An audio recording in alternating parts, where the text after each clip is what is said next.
ये एक बड़ी इंपॉर्टेंट चीज है। ओआईसी का रिस्पॉन्स आना चाहिए। इंडिया ने तो टफ स्टेटमेंट दे दी, हमने रिबटल दे दिया। स्टेटमेंट ओआईसी से आई है, जवाब पाकिस्तान दे रहा है। देना तो ओआईसी को। इंडिया ने अपने आपने आपने पंजे जो है वो गाड़े हुए हैं, मुस्लिम दुनिया को उन्होंने पकड़ा हुआ है। वो तो टर्की के साथ भी बड़े अच्छे मामला फिट करके बैठे, जहां जहां हमारे अच्छे ताल्लुकात थे उन्होंने फिट कर लिया अपने। यही बात है, इंडियंस जो है वो पढ़े लिखे भी हैं, लोअर क्लास भी है, वो हर तरह की वो जो एक लेबर जो है वो पूरी दुनिया में है। व्हाइट कॉलर जॉब मिल रही है, ब्लू कॉलर जॉब मिल रही है, सब कुछ मिल रहा है। सो वो हम यहाँ पे बैठ के जो है नारे मार रहे हैं, बल्ले बल्ले बल्ले। कल जापान के जो प्राइम मिनिस्टर हैं किशिदा, वो जो हैं वो इंडिया आ रहे हैं। जापान कौन? क्वाड का मेंबर। जापान कौन? American allies. ठीक है। जापान कौन? जिसके जजायर के ऊपर झगड़े हैं। वो कल मोदी, प्राइम मिनिस्टर मोदी से मिलने आ रहे हैं। Punish China if it gives military aid to Russia. 21वीं slide. US will punish China, हम सजा देंगे अगर जो है वो मदद की चाइना को। विल पनिश चाइना जी। ठीक है।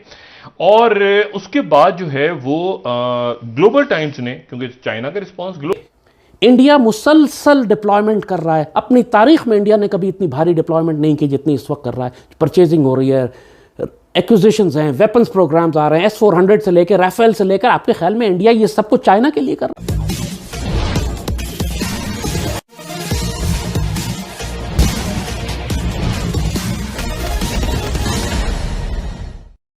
एक तरफ पाकिस्तान में 56 मुस्लिम देशों की संस्था ओआईसी की बैठक हो रही है और इसमें भाग लेने के लिए पाकिस्तान के इशारे पर जम्मू कश्मीर के आतंकी गुट हुर्रियत कॉन्फ्रेंस को बुलाया गया था। लेकिन भारत के एक धमकी पर लगता है कि हुर्रियत कॉन्फ्रेंस को बुलाने का मामला खटाई में पड़ता दिख रहा है, जिससे पाकिस्तान को बड़ी फजीहत उठानी पड़ी है। उधर जापान के प्रधानमंत्री इंडिया पहुंच गए हैं और उनके साथ चीन को नकेल लगाने का एक मसौदा भी है। चीन और पाकिस्तान को कैसे नकेल लगाया जाएगा, इसी संबंध में हो रही परिचर्चा पाक मीडिया से। आइए सुने। ये एक बड़ी इंपॉर्टेंट चीज है। ओआईसी का रिस्पॉन्स आना चाहिए। इंडिया ने तो टफ स्टेटमेंट दे दी, हमने रिबटल दे दिया। स्टेटमेंट ओआईसी से आई है, जवाब पाकिस्तान दे रहा है। देना तो ओआईसी को। बात करते हैं, बागची साहब ने कहा जनाब कि आप हमारे इंटरनल मामलात में क्यों इंटरफेयर करते हैं, आपको क्या हक पहुंचता है आप हमारे इंटरनल मामलात में इंटरफेयर करें। दूसरा उन्होंने कहा जनाब कि आप जो है वो ऑल पार्टी हुर्रियत कॉन्फ्रेंस में मीर वाइज उमर फारूक को बुलाते हैं, तो आप मुझे ये बताएं कि आप हमारी सोवरेनिटी की वायलेशन कर रहे हैं। आप नॉन स्टेट एक्टर को बुलाते हैं, आप दहशतगर्द ग्रुपों को बुलाते हैं। और साथ ही उन्होंने जनाब जो है वो अगले दाग दिया। उन्होंने कहा जनाब, ये थोड़े महीने पहले उन्होंने कहा था, उन्होंने कहा जी जो ओआईसी का जो सेक्रेटेरिएट है इसका बेसिकली कम्युनल माइंडसेट है। इंडिया ने आपने पंजे जो है वो गाड़े हुए हैं, मुस्लिम दुनिया को उन्होंने पकड़ा हुआ है। वो तो टर्की के साथ भी बड़े अच्छे मामला फिट करके बैठे, जहां जहां हमारे अच्छे ताल्लुकात थे उन्होंने फिट कर लिया अपने आप को। कुछ उनकी मजबूरियां थी, जिस तरह सेंट्रल एशिया सारे मुसलमान थे, उन्होंने कहा ये तो चाइना का बैकयार्ड है, ध्यान से ये ना हो कि यहाँ से हमारे खिलाफ का मसाइल पैदा हो जाए, इधर भी अपना फुटप्रिंट रखो। उसके बाद टर्की के साथ भी उन्होंने अपने गो के वो चलती रहती हैं, खिंच चलती रहती है। G20 में जब भी बाइडेन जाते हैं, तैयब उर्दगान और मोदी साहब की मुलाकातें होती हैं, बड़े आराम से, गर्म जोशी है, सारा कुछ है। बहुत सारे इंडियंस जाते हैं, टर्की विजिट करते हैं, घूमते फिरते मौजें मारते हैं, टूरिज्म करते हैं। अभी की थोड़ी कम हुई होगी, ठीक है, लेकिन करते हैं। अदरवाइज अगर आप बाकियों को देखें तो सारी मुसलमान दुनिया के तो इंडिया से बड़े अच्छे ताल्लुकात हैं। कश्मीर को तो हमने खुद इस सारे प्रोजेक्ट को खत्म कर दिया है, बिकॉज हम अपने आप को मजबूत नहीं कर सकते। कल जापान के जो प्राइम मिनिस्टर हैं किशिदा, वो जो हैं वो इंडिया आ रहे हैं। जापान कौन? क्वाड का मेंबर। जापान कौन? American allies. ठीक है। जापान कौन? जिसके जजायर के ऊपर झगड़े हैं। वो कल मोदी, प्राइम मिनिस्टर मोदी से मिलने आ रहे हैं। कोल्ड वॉर तो एकदम से भी हॉट वॉर बन गई जो रशिया के साथ। फिर इंडिया की पोजीशनिंग, यूएई की पोजीशनिंग, पाकिस्तान की पोजीशनिंग, और अब इस दौरान बाइडेन और चाइना के साथ तो एक तवील अल मुद्दती इशू था ना। Punish China if it gives military aid to Russia. 21वीं slide. US will punish China, हम सजा देंगे अगर जो है वो मदद की चाइना को। विल पनिश चाइना जी। ठीक है। और उसके बाद जो है वो ग्लोबल टाइम्स ने, क्योंकि चाइना का रिस्पॉन्स ग्लोबल टाइम्स में, नेटो का खौफ के मारे नेटो की जान निकली हुई है। बात यही होती है, एटमी दौर भी हो तो उसकी अम्ब्रेला के नीचे रहते हुए कन्वेंशनल जंगें ही हो रही हैं। ये जो डॉक्ट्रिन है कि पाकिस्तान और इंडिया दोनों न्यूक्लियर वेपन स्टेट्स हैं, इनके दरमियान जंग नहीं हो सकती, ये सारी डॉक्ट्रिन भग से उड़ गई है आज यूरोप में कि नेटो और रूस के दरमियान जंग हो रही है इस वक्त, और नेटो जो है वो खौफ के मारे पीछे हट गया। रूस ने परवाह नहीं की, वो पूरी एग्रेशन के साथ अंदर गया, उसने पूरी पावर इस्तेमाल की अपनी और थ्रेट इस्तेमाल किया कि अगलों को उसने घुटनों पे लिया, पूरा नेटो घुटने पे आ गया खौफ के मारे। और यही सब कुछ वो है कि जो इंडियंस चाहते हैं, जिस किस्म की डॉक्ट्रिन वो पाकिस्तान के खिलाफ डिप्लॉय कर रहे हैं कि पाकिस्तान भी अपने न्यूक्लियर वेपन्स यूज ही ना कर सके।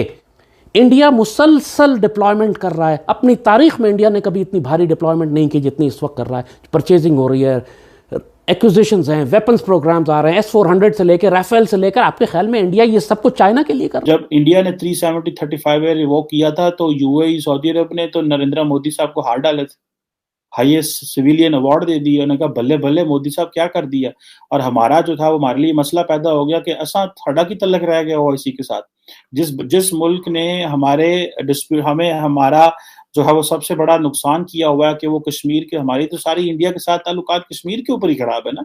और हमारा इंडिया के साथ क्या डिस्प्यूट है बड़ा, बाकी छोटे मोटे तो ममालिक के डिस्प्यूट होते हैं, कभी कोई रन ऑफ कच्छ में है, कोई कारगिल में है, कोई इधर उधर, कोई LOC है, वर्किंग बाउंड्री, ये तो चलते रहते हैं। बट द क्वेश्चन रिमेन्स, जब उनको पता था मुस्लिम वर्ल्ड को, लेकिन मुस्लिम वर्ल्ड क्या करे भाई, अगले दिन तो $100 अरब की बायलैटरल ट्रेड की बातें हुई हैं यूएई की और इनकी। सऊदी अरब को पता है हमारा बड़ा ऑयल इंपोर्टर है इंडिया। इसी तरह कतर, कुवैत, इस वक्त जो सबसे ज्यादा जो डियास्पोरा बैठा हुआ है इस दुनिया, इधर वो सारे इंडियंस हैं। जाहिर बात है इंडियंस जो हैं वो पढ़े लिखे भी हैं, लोअर क्लास भी है, वो हर तरह की वो जो एक लेबर जो है वो पूरी दुनिया में है। व्हाइट कॉलर जॉब मिल रही है, ब्लू कॉलर जॉब मिल रही है, सब कुछ मिल रहा है। सो वो हम ही यहाँ पे बैठ के जो है नारे मार रहे हैं, बल्ले बल्ले बल्ले, साड़ी मुसलमान दुनिया बड़ी यार है। हमारी मुसलमान दुनिया यार क्या है।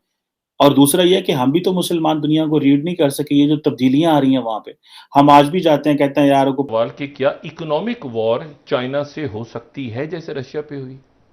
क्या ऐसा मुमकिन है कि चाइना को भी स्विफ्ट से निकाल दिया जाए और चाइना के लोगों पर भी ट्रैवल बैन लगा दिए जाए मुख्तलिफ मुल्कों?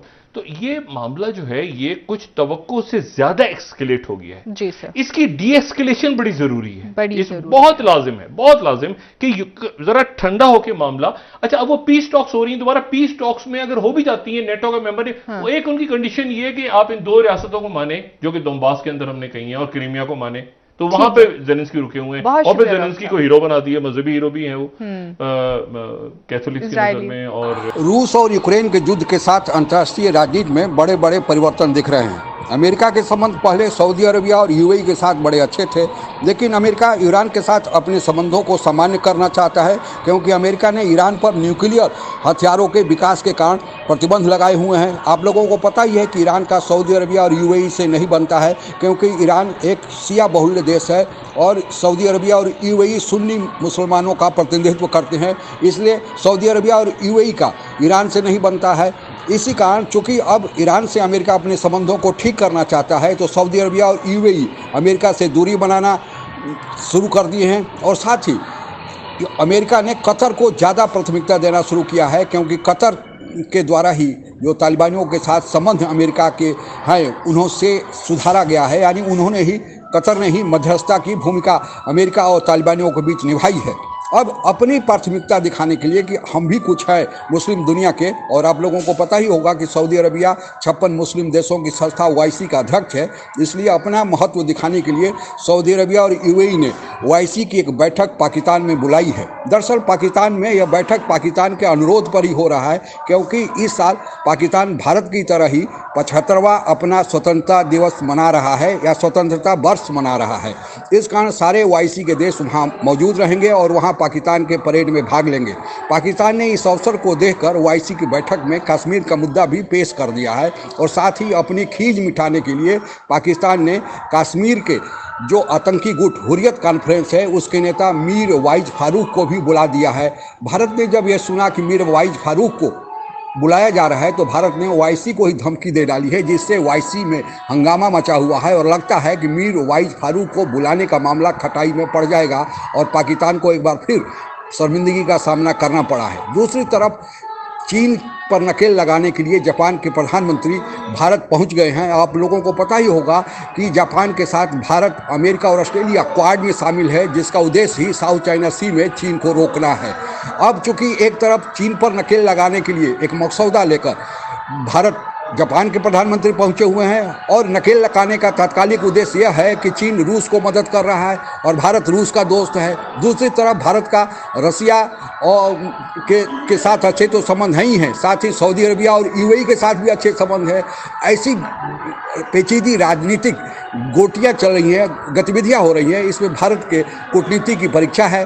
भारत जो भी निर्णय लेगा राष्ट्र हित में लेगा। आगे क्या होगा हम आपको बताते चलेंगे। आज के लिए बस इतना ही। जय हिंद। आप अगर हमसे जुड़ा रहना चाहते हैं तो कृपया मेरे चैनल को सब्सक्राइब करें तथा बेल आइकन भी दबा दें ताकि नई वीडियो की जानकारी तुरंत आप तक पहुंच जाए। धन्यवाद। जय हिंद।